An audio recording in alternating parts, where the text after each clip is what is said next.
Good morning, good evening, good afternoon, wherever you are, and welcome to Dreamy Dreamland with your say Al Bob. Let's see, we got 83% juice. It's about an hour's worth of talk. Oh, so I just went and saw some old friends, um, who were they were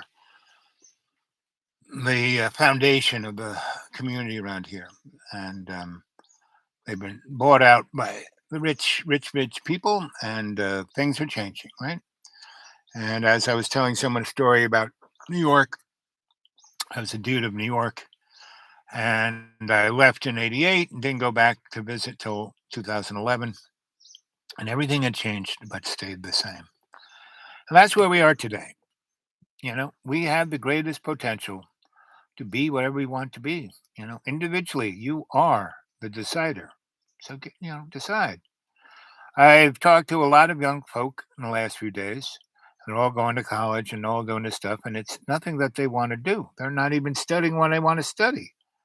They're being told what to study, and they're going into debt to do stuff they don't want to do, but they're going to do it because that's what they think how they get a good job.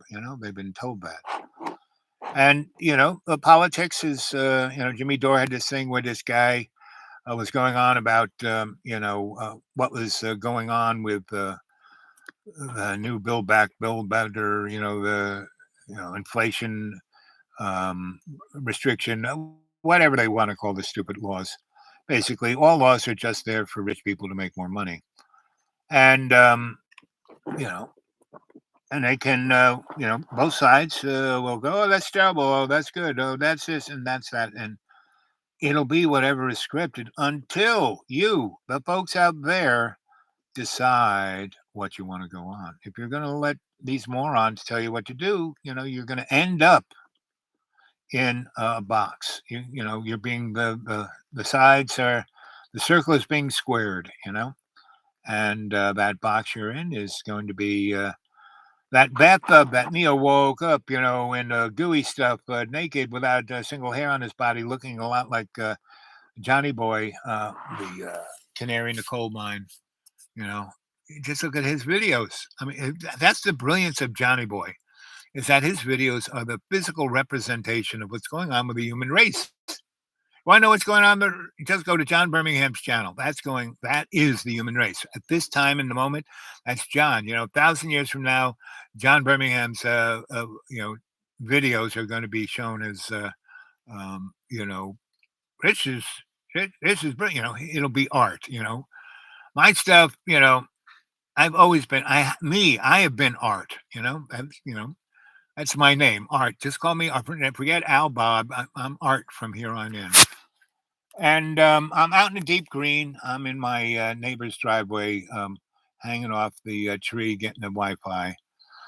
And I just wanted to, I didn't, where I was earlier today, I was just talking to people, telling stories. So I hadn't gone live, so I wasn't part of that. And then I went over to see these old folks. Not old, they're not old there, but they're my old friends who are moving to Ohio because they, what was their life here was destroyed and bought out by the rich, right? And they had places, so they got some money, and so that'll probably take care of them until they go.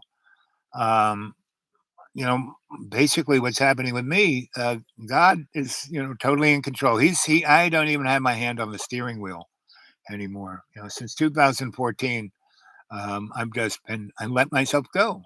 I serve love's co-creation. That's it. That's my job. So whatever love's co-creation wants me to do, God or whatever name you want to stick on it, you know, I myself find it amusing that people have to, you know, anthropomorphize the great maker, and give it a gender. I mean, if I was going to give it a gender, I'd call it God is, but we live in a patriarchal society, an oligarchy, a misogynist world. And women let it go down. Women are in control. That women are the stronger of the two genders, and and nobody's watching, and it's 5 minutes exactly, and 1 second, 2 seconds, 3 seconds, 4 seconds, 5 seconds, 6 seconds. It's like when John does, an hour and a half of sit-ups or push-ups or whatever he does, lifting weights. Um, ooh, the storm is just, I'm keeping the storm over there. But it's right over there. Anyway, I just wanted to touch. There's one of you there. Oh, somebody say hello. Let's see. Esoteric. Hey, Anthony. What's shaking, big boy? How are you, Al? You know me. I'm always good. You know. Always looking for somebody to put something in the old PayPal.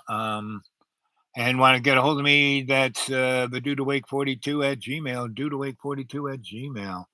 Anthony, are you still in Sweden? You still got that rich girl taking care of you?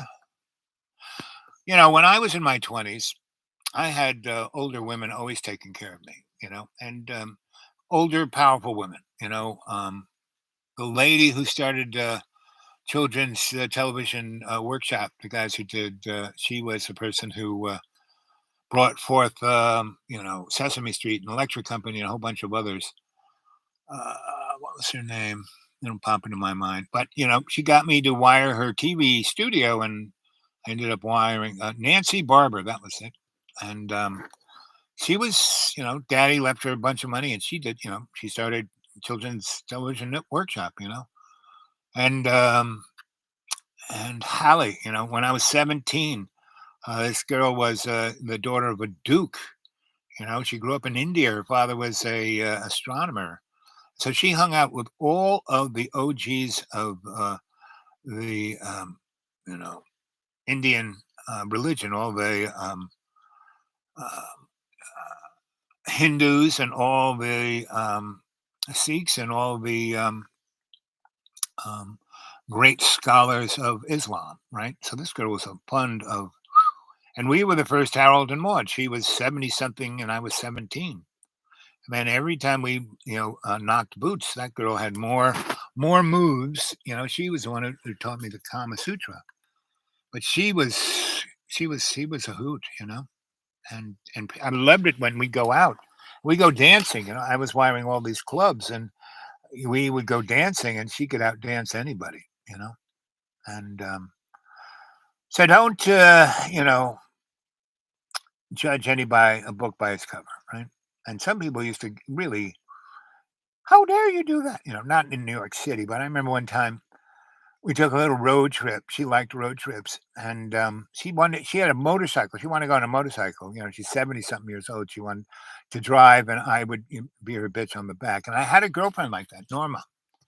And Norma ran the largest Hell's Angel club in North Carolina, down along the coast, and she was dealing the largest amount of weight of angel dust and THC and other substances. And it was just like dating the Godfather. She didn't talk with cotton balls in her mouth, but she had that kind of respect. All the police down there was on her payroll, and they called her ma'am.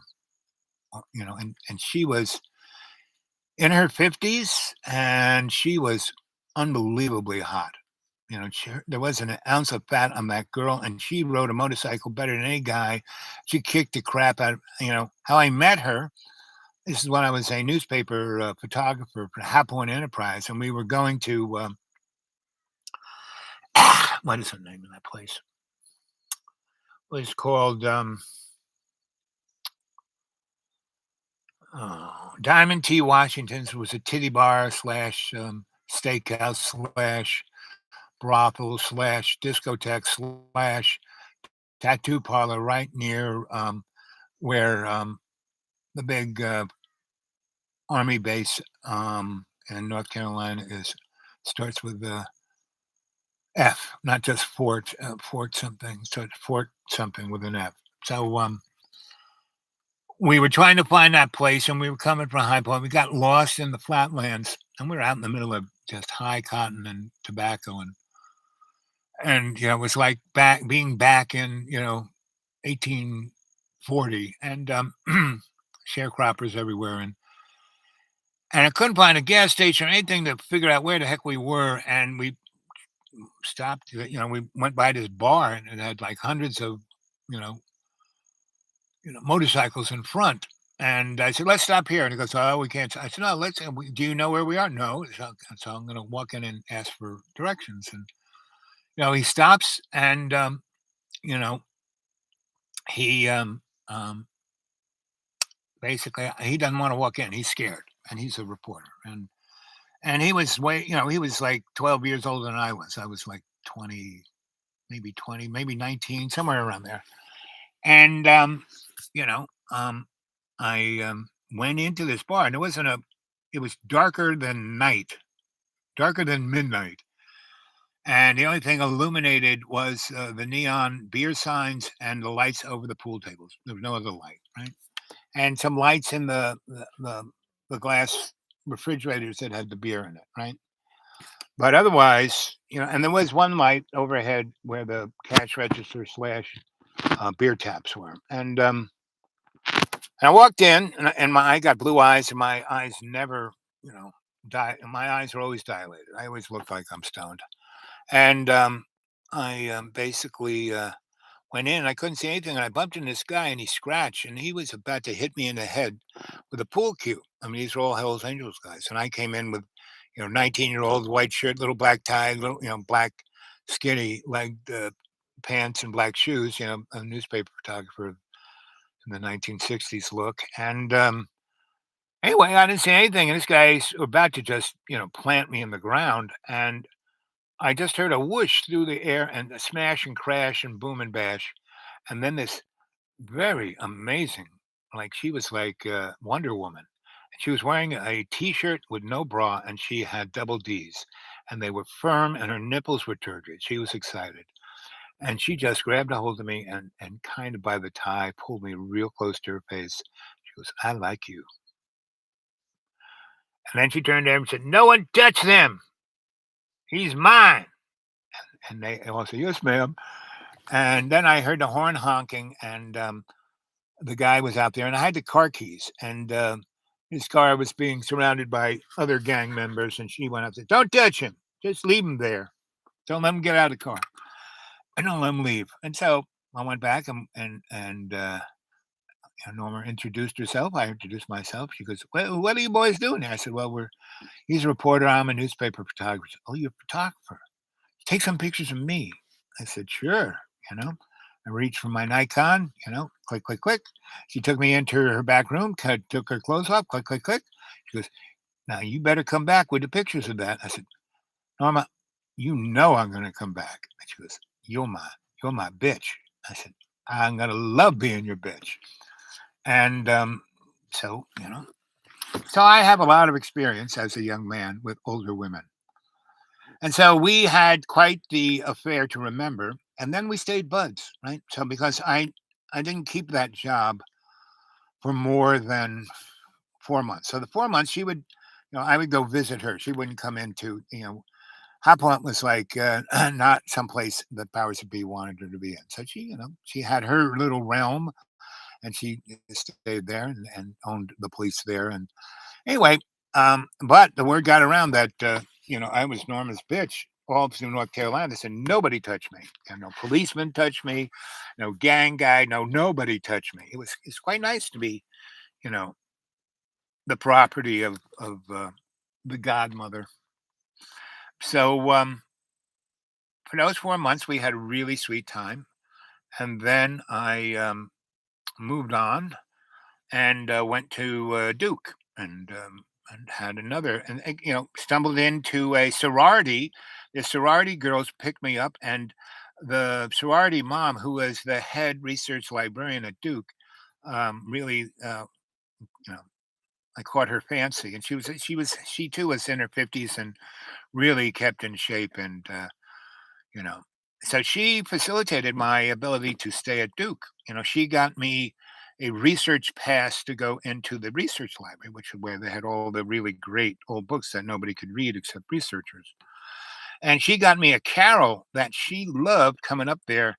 and twisting, having me twist her knobs at work because she would get frisky at work. And so, I mean, that's why she put me up there. I was her boy toy. I was her pool boy without the pool. And you know, um, so to judge people by their cover is not the way to go. So, and now that I am in pretty much my whole life has been, one of, people kind of looking at me astray. Like the mayor of High Point said to me once, Al, when you came here, we had no idea what you were, until you met Sarge that first day and you went and shot that body and you did it like a pro. He said that I was all right. And once Sarge said you were all right, we all kind of eased into getting to know you. And now that we know you, we love you. But Al, if there was more of you, we'd have to kill you. And that's been usual since I'm the only one like this. Um, you know, I play it for all it's worth. And yes, some people can get annoyed. Oh, you intimidate me. Well, that's your problem, not mine. Now, if you got a gun pointed at my head, I wouldn't say that. I'd be a little more diplomatic and try to understand what the problem was. But so that's the world we live in. Be the decider. Be that person who you are on the inside. Be that. I had some police people kind of drop in on me the other night, and they came like thinking something was wrong, and said, "Who are you?" I said, "Oh my," I said, here's the deed. Here's my electric bill. Here's my card license. Here's this. Here's that. Come on, I've just made dinner. Let's go. And I took them all in, and you got to leave your guns at the door. And I fed them. They were hungry. Where were we going to get a cheeseburger after this? I said, forget it. Just call in that you're having dinner and that the guy is okay. I said, so who called this in? You go, didn't you? I said, no, I got no phone out here. Someone said, oh, and they said, well, maybe it was just someone, you're an old guy. Maybe, so I read their palms. I read their everything. I fed them. They're my new friends. Right. So, and that's the kind of new friends you like, so I met the new young Turks of the sheriff's department, right? Whatever county that is. Anyway, so and that's it. That's how you roll. You make people feel comfortable. You put them in that place where everyone is. Sandra B, good to see you, bub. And I asked Anthony if he was still in Sweden, living on the kindness of young ladies. And see those eyes. That's after he's punked out. So what else can I say? Now it's been 18 minutes and 18 seconds. I love it when that happens. I just wanted to drop in. I was going to do an earlier morning thing, but I got distracted where I was. And don't you guys get distracted by anything that's going on out there in the world. Just be your best. Minute by minute, second by second. Don't let Mr. Global Only pull your chain, Otherwise, like I said, the circle you're in will be squared and you'll end up in a coffin. Right? You don't want to be buried alive in a coffin. Not a fun thing. Yeah. I love you too, Sandra. So, Sandra, where are you again? Are you in America or in the foreign lands? Where are you at? So the weather here has gotten into a pattern of foggy in the Mississippi. You're in Mississippi? Is that M-I-S-M-I? Missouri? What? Anyway, wherever you are, you should come visit me. Maine? Maine. You're a maniac? You're a maniac? I should have known. I used to live in North Bridgeton, Maine with the Ryersons. They owned everything. But they were good. I mean, they weren't rich folk. They'd been there forever. And Mr. Ryerson was a war hero. He flew B-17s over Germany and he flew back to England, and he met this Irish lass, which became Mrs. Ryerson, and she was like the daughter of the old crone. She was quite, and she had three amazing daughters, and I fell in love with all three. First, the oldest, who was like 25, just graduated nursing school, and she was spending the first part of the summer working in the family general store, and that's where I met her. Right? Oh, here comes the rain. It's gonna rain hard. Okay, I'm gonna put the window up. At least that window. We don't need somebody.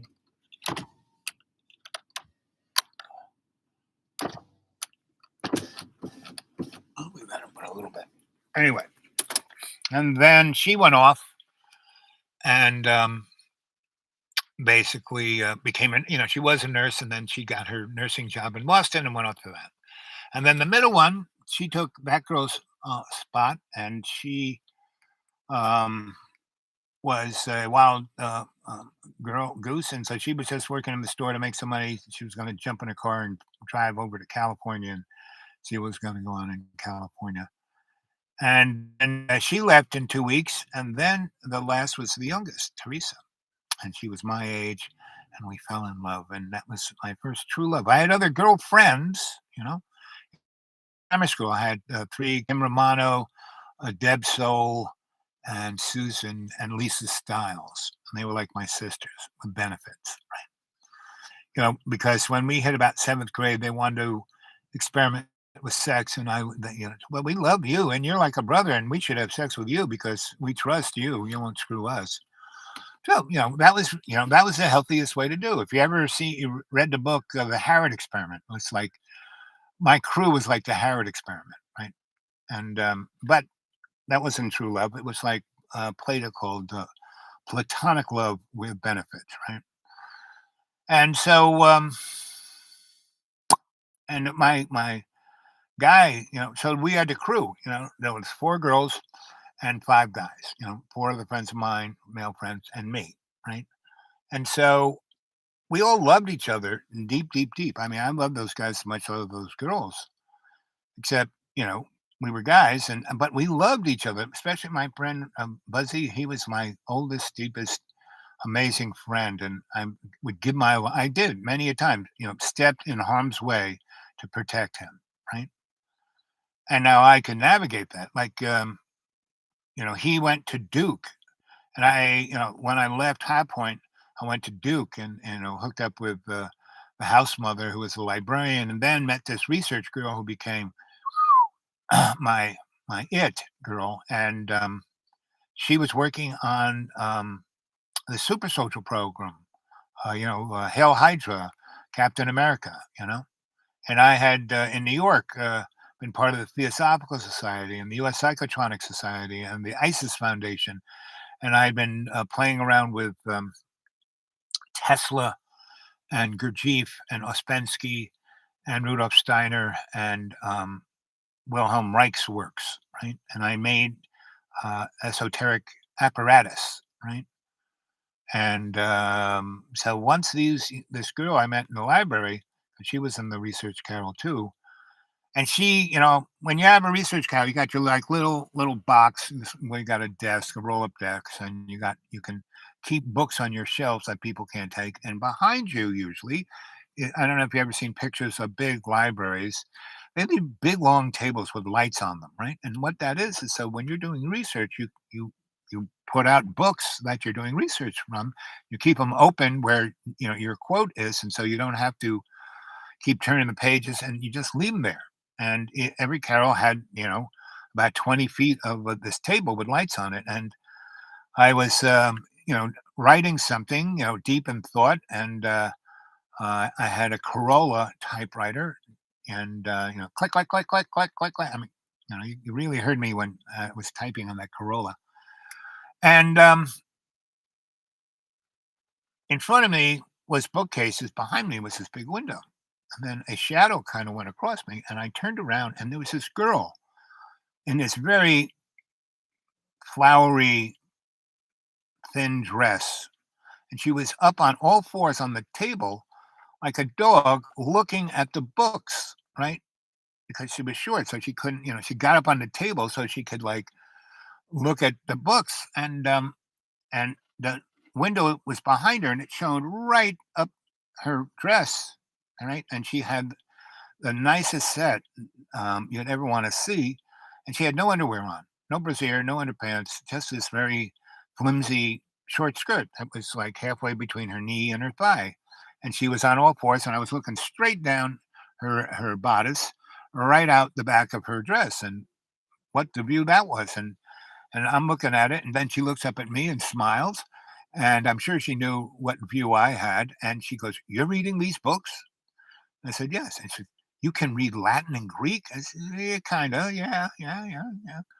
And she goes, "These are all Semitic books. These are all, about, esoteric and occult essences of these religions." And I said, "Yeah, yeah, yeah, yeah, that's kind of what I'm into." She goes, "You have to meet my boss." And I said, "And who's your boss?" And she goes, "Rudolph Bittenoff." And she looks both ways. She goes, "He's a Nazi. He's one of those Nazis, one of our Nazis, like Dr. Werner von Braun." I said, "Oh, I'd love to meet him." So I went and met him, and we talked, and he had me build those apparatus, sensory deprivation tanks, pyramid energy vortex amplifiers, things of that nature. And he paid me cash. He wanted 5 of those, sensory deprivation tanks, and I said, "Okay." I said, "Well, so Duke is a very big research thing, and they have shops, they call them shops, that can you know, manufacture, anything. Get me access to one of those and some of those technicians, and I'll build these things, and I want 500 bucks cash, Benjamins, per, device." And he says, "No problem." He said, "How fast can you build them?" I said, "Let's go over to the shop." So I had scoped those shops out, and I said, Garage B is the one I would pick. So he goes in there, talks to those guys, talks to their boss, talks to that guy's boss, talks to that guy's boss. Bingo, I have total access, right? And I make a list of the materials I want. Next day they got them, and some of them were pretty exotic stuff, but they got it like that. So we started fabricating, and within a week, I had one of those sensory deprivation tanks, right? And so 500 bucks in my pocket, and he paid those guys whatever they got, but I got 5 Benjamins for that, for like, 3 days worth of work. And I didn't do anything. I was just saying, "Oh no, let's try this, let's try that." And then I said, we can add this, this, and this. We can put a Faraday cage around the next one, and we can, have a place where we can, change the salinization of the water without the person knowing. We can do a lot of things, and we can, like Wi-Fi instruments on people. And this is way before Wi-Fi. And so he loved this. So he just kept giving me Benjamin after Benjamin. And the first night, because I had been at Duke for at least 2 or 3 weeks, being the pool boy of the house mother of the Phi Delta, whatever those girls were, and that was nice. But I was getting a little tired of. I mean, I really, really loved that 50-year-old librarian. She was really cool, but not this girl was like from another planet, and she was only 24. The 50-year-old lady, she knew what she liked, and she had appetites, and she definitely outlasted me. But the other girl, we just had a lot more fun because the librarian kind of we had fun behind closed doors, but we couldn't go out. We couldn't do stuff outside of the because they were already talking that sorority had their own boy on the inside. So anyway, I mean that was fun for about 4 weeks, but then I moved in with the research girl, and she was like a superhero, superheroine. She was like Catgirl and Spider Woman and Wonder Woman all rolled up in one. And so yeah, Maine.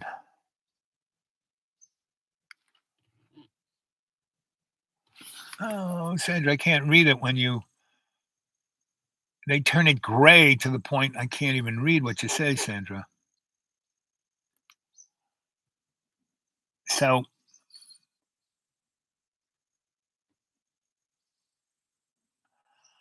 So anyway, so there I'm at Duke, and there I'm going on towards my fifth month, and that's when my best buddy Buzz shows up. Now he got into Duke, but he had the money, so he had to spend one, his first, what he would have been his first semester. He had a gig going where he made some serious money. He had worked in a pharmacy, and a pharmacist. It was like the pharmacy out of, um, you know, what you call it. It's a Wonderful Life. And so and that guy was really old, and so my buddy Buzz, really smart, he was doing everything. He was like being the pharmacist. He was, filling the prescriptions, running the store, all the rest. And so he was, this is before, way before computers. So he'd order like, the pharmacy would want one jar of Xanax, and he would order 20, and he'd sell the rest on the street. So he had some, he was a good businessman, Ralph Buzzy was. And so and that's what he wanted to be. He wanted to be rich. I mean, he came from a beautiful family.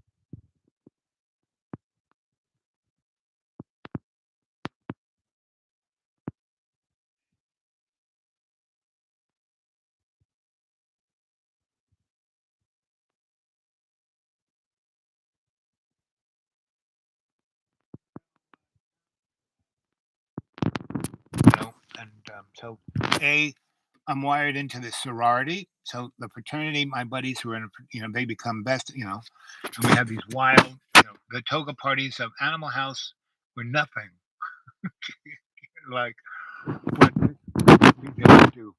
And it came to a culmination of us doing that summer, I think, Joe College Weekend. Go Google Joe College Weekend at Duke University, because it is such an event that we just did it at Duke. We did it at UNC Chapel Hill because it was kind of right next to each other. And they were like, why?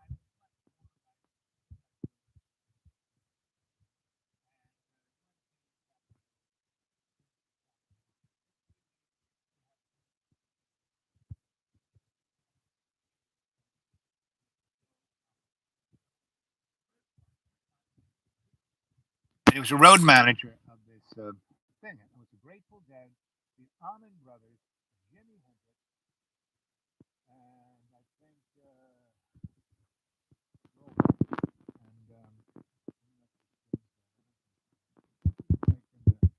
and in the early '70s or still late. Anyway, Joe College Weekend. Go Google. And so I was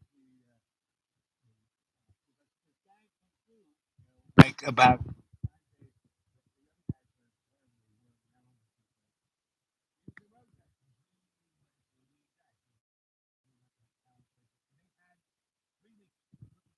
for these guys to cool because they had been on the road for the last month and a half, 2 months, and doing show after show after show after show. And he was just looking for some place that they could crash at and be really relaxed. I said, you should stay, there's nobody here at Duke, and they got amazing facilities, and I'll get you a place these people can, um, you know, be really comfy at, right? And so he said, "Oh." So we went around. I talked to a few deans. I found this one dean was, ran two fraternities, and so he was the miser over those, and the kids were mostly gone, and he loved the Almond Brothers and the rest of that scene. So he said, "Sure, roll them in." And this one house was so bougie, so prep school, had their own pool, had their own gym. I mean, it was like had their own, chef. I mean, this was not this was the most high end fraternity there. These were all people who were used to being taken care of. So anyway, they rolled in. We had the greatest of times, and I'm doing this paranormal stuff with Doctor Bittenoff, von Bittenoff, hanging out with this girl who is like, just the most wild, crazy, brilliant, horny. She loved working in our library because she had her, why she was on all fours in on my table was that they'd given her a carol. We were way up in the way old back part. No one ever went, and she got a carol up there, and that's how she stumbled onto me. And so that was, I changed the lock on that door. That became our clubhouse. And Dr. Bidnoff, he had some serious DARPA energy, that he could get anything done. He had full carte blanche. So I said, listen, we are turning this into our research, uh, uh, facility up there. And so you tell the powers that be that I'm changing the lock. And they have to knock on the door with a secret knock. I knocked on Dr. Bidenoff's, that. Anyway, so those 5 months at Duke were just, the hallmark of where I was going to go with the rest of my life. And that's because I opened my heart and my spirit to love's co-creation, right? Not bad or good. If I judged Dr. Bidenoff as being a Nazi, bad Nazi, yeah, he did some pretty bad things, but so did we. War is a time where you do some pretty bad things. That's why war should be outlawed. There should be no law, no war, right? Anyway, and that's where we're coming up against. We're bumping up against this time and space where we're either going to have to step up to, can't hear again. How about now? Did my hand go over? I'm holding my laptop in a way that I have no idea where the microphone to this thing is. So I have no idea. Can you hear me now? Can't hear again. How about now? Can you hear me now? Oh, tradesman. Hey, tradesman. How you doing? Can you hear me now? You I'm just I'm sitting in the car holding my laptop, and God knows where the microphone is. I have no idea where it is, and I don't know what button I pushed. Can you hear me now? Can you hear me now? Talking louder. Anyway, I'm going to leave it there at 37 minutes. At 40:40, I'm going to sign off. So can you hear me now? Can you hear me now? Yoo-hoo, can you hear me now? Can you hear me talking? Tommy, Tommy. Anyway, uh, 38 and 38. So, tradesman, next time I get to a phone, which will probably be tomorrow, yeah, tomorrow, I'll try and call you. I was at a place where I had no phone. I did have the internet, but I didn't have the phone. So, can you hear me now? Can you hear me now? It's getting close to 38, so I'm gonna skate. Okay, especially if you can't hear me. Here we go. 31, 2, 3, 4, 5, 6, 7, 38, 38. Love you. Stay well. See you tomorrow.